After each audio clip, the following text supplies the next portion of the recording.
বৈষম্য বিরোধী ছাত্র আন্দোলনের মুখে শেখ হাসিনা পদত্যাগ করে ভারতে পলায়নের পর দেশে শুরু হয় সরকারি বেসরকারি বিভিন্ন স্থাপনায় লুটপাট, অগ্নিসংযোগ এবং ভাঙচুর।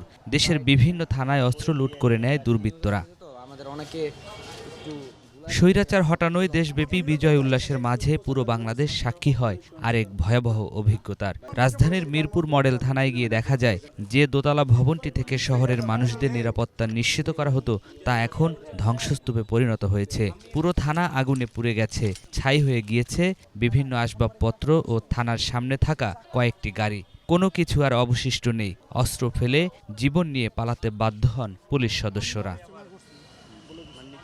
ঘটনার পরদিন মঙ্গলবার থানার সামনে অবস্থান নিয়ে থানা পাহারা এবং পোড়া কয়লা ময়লা পরিষ্কার করেন বিভিন্ন শিক্ষা প্রতিষ্ঠানের শিক্ষার্থীরা। শুধু তাই নয়, সোর্স লাগিয়ে পাড়া মহল্লা থেকে থানার লুট করা অস্ত্র উদ্ধার করছেন তারা।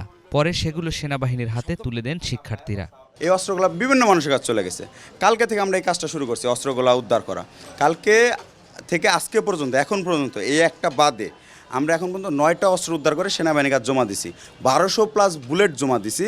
তার মধ্যে 700-র উপরে হবে বুলেট, যেটা তাজা বুলেট বলি আমরা, তাজা গুলি বলি সেইগুলা। সাথে রাবার বুলেট 300-র মতো টিয়ার শেল, যেগুলো ব্যবহৃত হয় নাই সেগুলো হচ্ছে। এখন সোর্সের তথ্য মতে আমরা নানানভাবে খুঁজে আমাদের একজন পরিচিত আছে শাহজাহান মিয়া, তো তিনি একটা অস্ত্র উদ্ধার করছেন। তিনি কাউকে ভয়ে বলতে পারতেছেন না, কিন্তু আমাদের চিনে দেখে যে আমরা অস্ত্র উদ্ধার করে সেনাবাহিনীর কাছে জমা দিচ্ছি। তারা আমাদের খবর দিল, তো স্থানীয় ভাইদের সাহায্যে আমরা গেলাম ওইখানে, যে এই যে অস্ত্রটা উদ্ধার করে নিয়ে আসছি। এই অস্ত্র যদি সাধারণ জনগণের হাতে যায় বা সন্ত্রাসীদের হাতে যায়, অবস্থা কী হতে পারে আপনি দেখেন। এই অস্ত্রটা আমি মাত্র উদ্ধার করে নিয়ে আসছি, এটা উদ্ধার করে নিয়ে আসছে, এটা সেনাবাহিনীর কাছে জমা দেবো। এখানে নিরাপত্তা দিছি, বুঝতেই তো পারতেছেন, আগ্নেয়াস্ত্র, টিয়ারশেল গ্যাস, রাবার বুলেট, এগুলো সাধারণ জনতার হাতে পড়লে বা কোনো দলীয় লোকের হাতে পড়লে এগুলো কার উপর অ্যাপ্লাই হবে? আমার আপনার উপরেই। জনজীবনকে যদি হুমকির মুখে না ফেলানো হয়, তবে এখন থেকেই সরকারকে, যে যারা সরকারে আসবে তাদের এখন থেকে কাজ করতে হবে, আর্মিদের এখন থেকে কাজ করতে হবে যেন আর্মসগুলো তুলে নেয়। কারণ এই আর্মসের মাধ্যমে ছিনতাই হবে, তারপর হচ্ছে খুনাখুনি হবে। কিছুদিন পরে দেখবেন যে আমাদের সিচুয়েশনটা এত বেশি খারাপ হবে, তারা আমাদের উপরে হামলা করবে। তাদের এই কাজে সহযোগিতা করছেন স্থানীয় মানুষেরা। তারা বলেন, নতুন যে সরকার আসবেন তারা যেন দ্রুত লুট হওয়া অস্ত্রগুলো উদ্ধারের ব্যবস্থা নেন, অন্যথায় দেশ বিপন্ন হওয়ার শঙ্কা থেকে যায়। স্বাধীনতা রিনিউ হওয়ার পরে, আমি সেন্টেন্সটা এইভাবে বললাম, স্বাধীনতা রিনিউ হওয়ার পরে এখন স্টুডেন্টরা যেটা করতেছে, এটাতে আমরা আরও অভিভূত।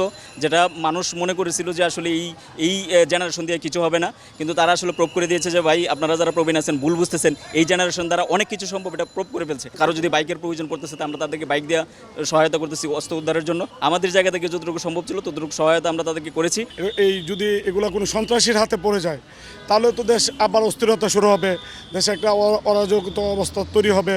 তখন আমরা আবার আগের মতো সবাই সবার কাছে জিম্মি হয়ে যাব, এক শ্রেণীর লোকজনের কাছে জিম্মি হয়ে যাব। সেখান থেকে আমাদের মুক্তি পাইতে হলে অবশ্যই আমার মতে যে অস্ত্রগুলা লুট করে নিয়ে গেছে, অথবা যে এমনিতে যারা নিয়ে রেখে দিছে, তাদের উচিত সবাই অস্ত্রগুলা জমা দেওয়া। শিক্ষার্থীরা বলছেন, বিজয় পরবর্তী দেশের যা ক্ষতি হয়েছে তা অনেক। এখনই দ্রুত সংস্কার হোক দেশের অবকাঠামো। নিয়াজ মাখদুম, বাংলা ভিশন, ঢাকা।